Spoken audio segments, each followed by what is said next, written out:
In today's video, I'm going to be going over how to become a nail tech in 2023. They call me Whitley, I go to Hill Nine. Listening the baddest in school, the baddest in the game. Excuse me, honey, but nobody's in my lane. When you was in New York, you was fucking a Yankee. And when I first started, if you guys don't know, I've been a nail tech for the past 7 years. I've been a nail tech. And this video is just going to be going over what I think you should do and what I recommend you do if you're thinking about coming into the nail industry. Off rip, because everybody has a phone, I recommend to just start off with making your business pages online. We have Instagram, we have YouTube now, we have TikTok, we have Facebook. Make your Instagram pages. Start off right now after this video. Like, what do you want your business page to be? Make sure nobody else has your business page because it sounds better and it's easier to find you when all of your names are the same throughout all of your social medias. For logos and flyers and such like that, I always tend to use pre-made. Like if you're new to flyers and templates and that sort, I would recommend Etsy. Etsy is the best because they have a whole bunch of things for people who aren't into graphic design and don't really know how to create and brand things for their own business.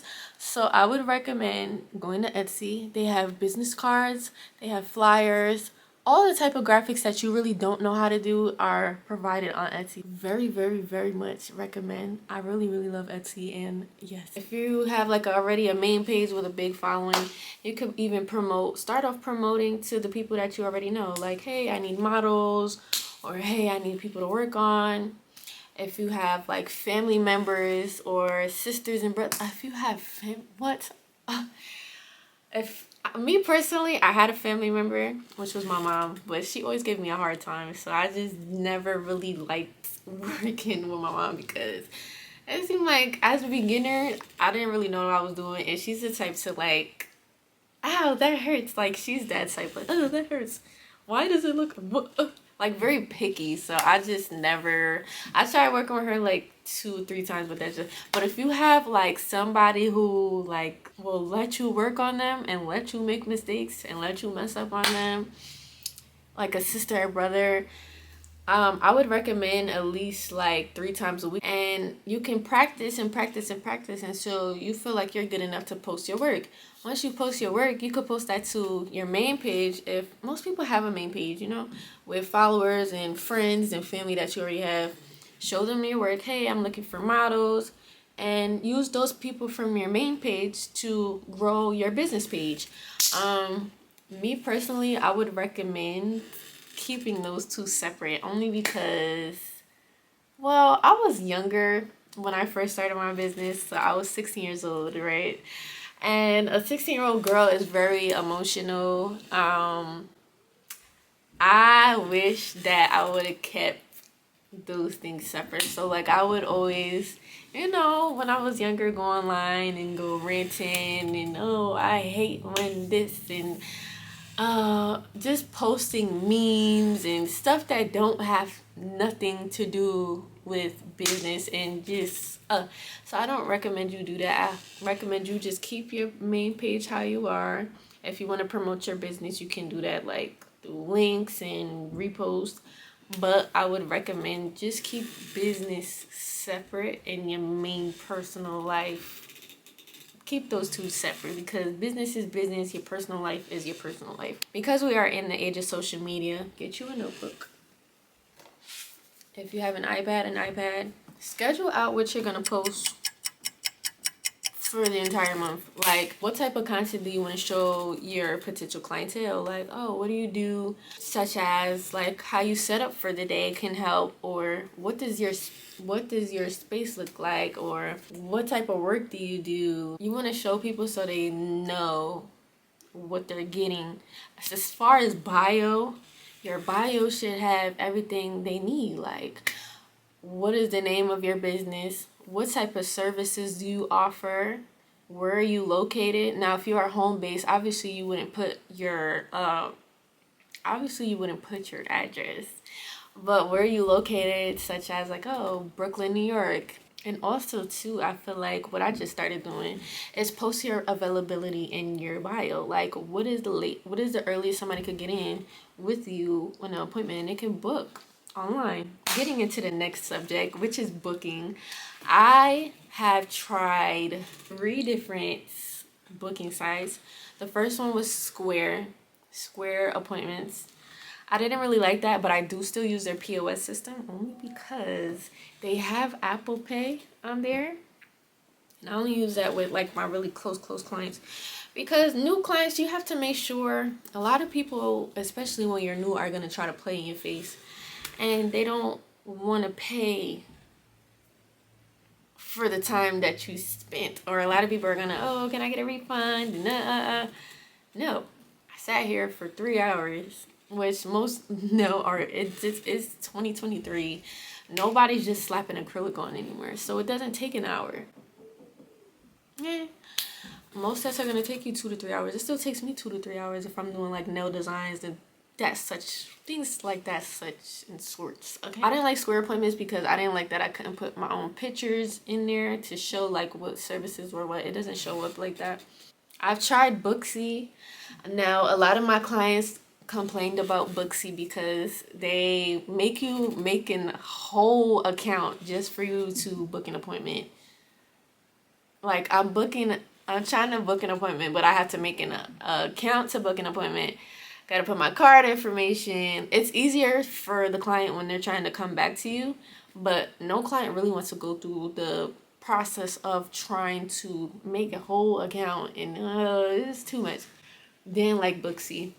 Then I tried Acuity. I like Acuity because it's very straight to the point. You don't have to make no account to book with me. You should always be charging deposits because I feel like, again, people are always going to try to play in your face. And a lot of the times when you don't charge deposits, a lot of clients aren't going to show up. A $30 deposit, that person gonna most likely come because they already invested money into you. So they're not gonna just like, oh, I'm not gonna go. Versus if you don't have a deposit and you're just booking through DM, I have an appointment on Saturday, but I don't really care because my friend's party is Saturday, and I don't have nothing to lose. So I recommend that you do a deposit.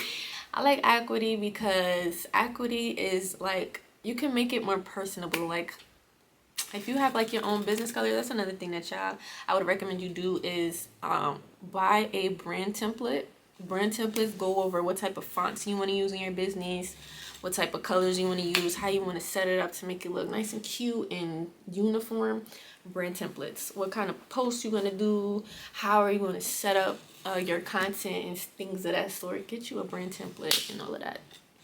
Highly recommend. You can get that though off of Etsy too. Etsy, y'all, Etsy has everything. I really like Acuity because I love that they got the deposits on there. I would say at least like 30% of your appointment. That should be like your deposit price, in my opinion. This is for one services is $35, but for 2 is $65, and then for 3 I do $105, only because these are 3 appointments that 3 different people could have booked. If you don't show up for all 3, that's literally taking like my whole day. So I charge $105 deposit for 3. It all depends on what type of business you want to do. If you want to provide multiple services such as like lashes and nails or feet and nails, I feel like Amazon is the best thing for products, hands down. Like it has everything you need. Most of my products I do get from Amazon, and because for me, which is bad, and I know this, but do not be like me, I like that they have the 2-day delivery. So whenever I need my packages and whenever I need my stuff, 2 days. So that's the bad thing about me. This is more like down the line, but get your products in bulk from like a supplier or whoever, so that it's cheaper and not so expensive, because you're buying it off of Amazon for like double the price. That doesn't even make sense. We're here to profit. So I would just say in the beginning, yeah, Amazon is cool. Some beginner products that I really liked was Mia Secret. And I also liked Mia Secret. I love D&D gel polish. Any primer to me worked. Like, as long as it was a pH bonder and primer, those work really good for nails if you're trying to get them to work. But as far as getting your nails to last, the main thing for me, in my opinion, is not to get the product on the skin. Because when you do get the product on the skin, that's when you're gonna, in my opinion, get the most lifting. So it's kind of just, that's really practice. It's not a product thing, in my opinion, because I use a whole bunch of different products. They all work the same for me. I would say I know how to adjust from each product. Like if one product is runny, I already know how to fix it. And that's along the lines of something else. I could go ahead and teach you guys that in another day, another time. Go ahead and subscribe if you're interested in that. So I use any product, and any product works for me, and any product still gets me 4 weeks retention regardless. But I love Amazon because that 2-day shipping. Now, as far as like taxes and stuff, I would recommend putting money aside for that, because people don't, I didn't think about this when I first started. Taxes was not even a thought in my mind. But put aside like 15 to 20% of your income to the side just for taxes, just in case. Like, because tax season is going to come for you eventually, and you're going to realize how much money that you have to pay. So I would recommend for taxes, which it's not like people who work 9 to 5, because people who work 9 to 5 with taxes, they get money back. We have to pay taxes, so we have to give them money for the money that we made. From the money that we made, we have to give them money. Okay, like I was saying, I love D&D, and me is secret. Okay, back to finding clients. I would highly recommend hashtags. I've had a lot of clients who came to me, said that they found me through hashtags such as where you live. You could say like hashtag your city nail tech, or hashtag your city lash tech. That has helped me a lot. So I will always say like hashtag Hampden nail tech. And a lot of the clients that came to me would say like, oh, I found you through the hashtag, and oh, this is how I find your page. I'm like, so yeah, I feel like hashtags help a lot. Like, I don't really do nails and lashes as much as I used to. Like, that's not like my main focus. But make a Google listing, especially in the future if you're trying to work out of a salon. Make a Google listing as an independent contractor. And whenever people go to look for a nail artist on Google or Bing or whatever system that you want to use, or whatever internet people use, your name is going to pop up, and your booking site is going to pop up, and your website, all of that is something I would recommend, but not till like further down the line. For a beginner, I would just say try it out and see if you even like doing nails. So that's another thing. Like, don't go out buying like multiple products, multiple things, because you don't even know if you really want to do this for real. So I would say start off with like a little kit and see if you even like sitting there for that long doing nails. It's very intricate. It takes a while. It takes patience. It takes time. Buy a kit from Walgreens. I know Walgreens has like the acrylic kit. You could just try that out. And it's not going to be easy, obviously. You're just starting out. But just to try it out and see like, oh, I don't even know like if I could continue to do this. Do I even enjoy doing this? That's number one. See if you even like it first before you even go buying all these products and wasting all your money. And practice every day, y'all.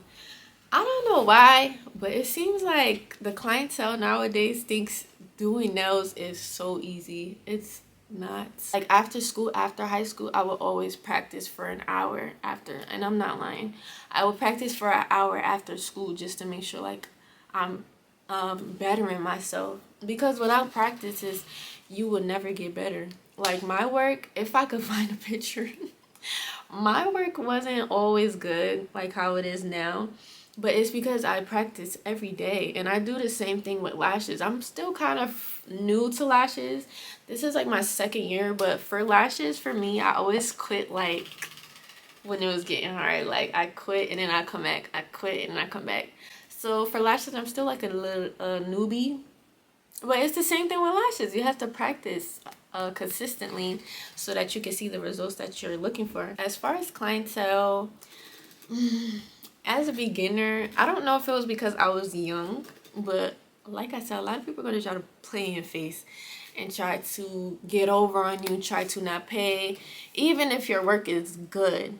If you're young, you have to watch out for older haters. Older people who just are miserable, okay, and try to bring you down. Watch out for those type of clients because they are just not. A lot of red flags that I get from clients in the beginning is, number one, not wanting to pay through the booking site.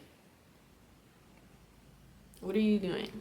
Okay, that's a red flag. If you have a booking site and they're not trying to pay through the booking site, it's either they're already just planning on not coming, planning on not taking you serious. Make sure that you are sticking to your policies and what you have said. If I'm taking payment through the booking site, why are you messaging me to book an appointment through DM or message? No, pay me through my booking site. And then that's a red flag in itself. If they're not trying to pay you through the booking site, what were you planning on doing when you got here? It costs money to work with me. You know what I'm saying? So that's one red flag I would say. Another red flag is watch how clients, and I would recommend you do this too. For those type of clients who come in with an attitude as soon as they walk through the door, being really just nasty and picky, make them pay before you finish. Be like, oh, because you can feel, I don't know if it's just, I think everybody can. You can feel when a client is going to give you a hard time as soon as they walk through the door. As soon as they walk through the door, I would recommend that you have them pay before you start your service. Why? Because you have a gut feeling. Your gut feeling is telling you something's off. We're not here to waste time. If you feel like they're going to start something with you later, charge them now. And if they don't want to pay, do not service them. Don't service them. Be like, it is what it is. Find somebody else to play with. Okay. Like, I would recommend that. You can always tell, I would say, when a client is trying to start with you. Also, too, with clients who just try to bring you down and try to make you feel like your work is not that, girl. Cut them off, okay?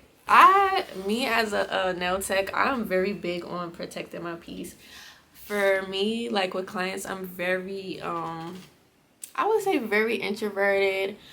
But everybody has their own personality. You could be that type of nail tech who, you're the therapist nail tech, you're the best friend nail tech. Like, you could be that type of nail tech. Me, I'm the type of nail tech, I'm more introverted. I'm more to my job. I want to get my job done. Another thing that helps too is because I struggle with communicating with clients. So I would say get a tablet. You could get like an Android tablet just like this. It doesn't have to be an iPad. It's just for TV, okay?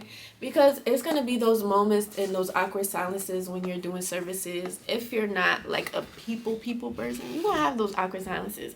So it helps to just get like a Netflix account. Okay? Because that's something I was always worried about too, because I'm like, I don't see myself talking to people for like hours and hours and hours and hours and hours. Like, I'm just not that type of person. So I get Netflix. It doesn't have to be an iPad, y'all. Put it on your desk. Or it could be like I forget what they're called, a Firebook. Amazon tablet works too, as long as it's big enough so they could see the screen and play the movies. For me, I don't have internet, but I usually just download stuff, and I have my clients watch a movie, so you're not so focused on my introversion. Like, I'm a great artist, but I'm just not, like, I'm not that girl with people that I don't feel comfortable with and people that I don't really know like that. So that's what I do, and I play music on top. And I do those two so my client is comfortable. You should also do like little things that separate you from everybody else. Like, so for me, I like to do like sugar scrubs now. A lot of nail techs don't really do.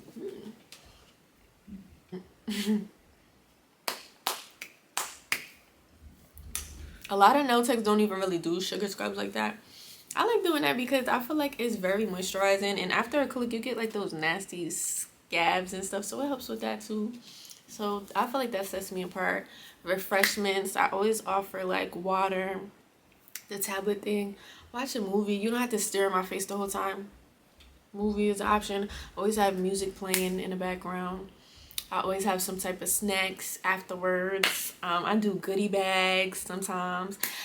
All little things that you could do to set you apart from everybody else, I would say. I think we talked about that before, but for me, through equity, I use for payments. This is the last thing I'm gonna talk about. This is another thing too. For me, for payments, I like to do cash, only because even if you do your job, for me personally, and I don't know why, even if you show proof to like the people who check for disputes and things like that, I don't always win, even though I did my job. So I don't usually like to do online payments. I only do deposits. Square POS, please ignore my phone. It has a password, but I'm about to show y'all right now. I like this, and if you want to charge for card, they have, so this $2. Y'all see that? They have tap to pay for iPhone, for Apple Pay, and all you got to do is press tap, and then you could connect another person's phone on top, and I love that. And I've been wanting to use it, but I think it's just my city. Like, a lot of people from my city just don't really have the funds, okay, I would say, and they like to play around, and they're very cheap, broke individuals. I'm sorry. No, but for real, like, so I don't really like to do card. A lot of people like to scheme and play around, like, oh, I didn't get serviced. Yes, you did. You did get serviced. That's why I charged your card. But a lot of people like to put disputes. So I like to just do my deposit, and we could do the rest through rest of the payment through cash. And that happened to me twice, and 2 times I didn't win, and after that second time I was like, yeah, I'm not taking card anymore. If y'all don't want to pay cash, then you gotta find somebody else to go to. So that's just what I do. I don't do card anymore because it's just, people like to dispute. Like, why are you getting your nails done and you don't have the money? Listen, okay, so this is another thing that I want to share through equity. If you are working from home, a lot of nail techs would say, oh, I'm gonna send you the address 24 hours before you 24 hours before your appointment. My thing with that is they're gonna get your address anyway. So it's like, if I had ill intentions, I'm gonna wait until you send the address to do whatever ill intentions I was trying to do. So I just feel like that's a waste of time. It's a headache to have to go back and forth for clients to send your address 24 hours in advance. With equity, they have an after page. I'm gonna show y'all real quick. A confirmation page. And just to go through quickly my confirmation page, this is what you get after you pay your deposit. So it just goes through and it says like, thank you for booking, and it says my address, how to reschedule, information like that. I feel like you should send that in the confirmation page because they paid for whatever they were going to pay for. And if they wanted to rob you or kill you or whatever, I don't understand why people do that. Like, oh, wait 24 hours before. That just doesn't even make sense to me, because they're going to get your address anyway. And if they had ill intentions, they're going to wait until after appointment to do whatever. Send the address. Send the address. That don't even make sense. Now it doesn't make sense to me, y'all. Just put it in the confirmation email. They're gonna see it afterwards. Another thing that I like about equity is the text messaging. So you can send your address through there too on top. So I like to double confirm with people. So I do email and text. So for equity, they have $15 a month monthly subscriptions, and then they have the $30 a month monthly subscriptions. For the $30, they have the email confirmation, and you get a text message confirmation too. So I like to do that because I feel like you got a double confirmation. And when people, I feel like that helped with my no-shows a lot, when people get like that text message 24 hours, 12 hours before. Because you seen it. You got a text message that says new appointment from whoever, what they booked. however, so I feel like that's another thing that helps a lot. And yeah, that's just what I would recommend overall. Basically, yes, if you follow everything that I said, I think that you will be like successful in everything that you do. Being a nail tech is fun, it's rewarding. Especially if you are a people person. If you love talking to people, meeting new people, making people feel good, a nail tech is like gonna be the thing for you. If you like chatting it up with your clients, you like drawing, nail art, you like sketching, that type of thing, I think you would enjoy being a nail tech because it is a rewarding job, and it could change your life if you set it up how it's supposed to be set up and you do what you need to do. So yeah, that's the end of this video. If you liked it, please subscribe. I'm gonna be sharing more videos with you guys as I go, and this is just the first video of today. Thank you for watching, and I will see you guys in my next video.